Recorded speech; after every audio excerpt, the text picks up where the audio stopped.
আর ছবি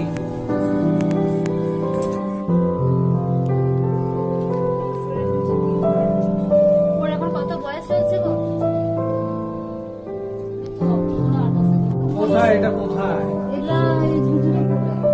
কেন এই তো ঝুঝুরিপুরে এরা গিয়ে বলছে খাওয়াচ্ছে। তোমার আগেই যে ছিল তার সব রেকর্ড একদম ওকে। তুমি একবার ঝুঝুরিপুরে যাবে? তোমার বাড়ি কোথায় মা?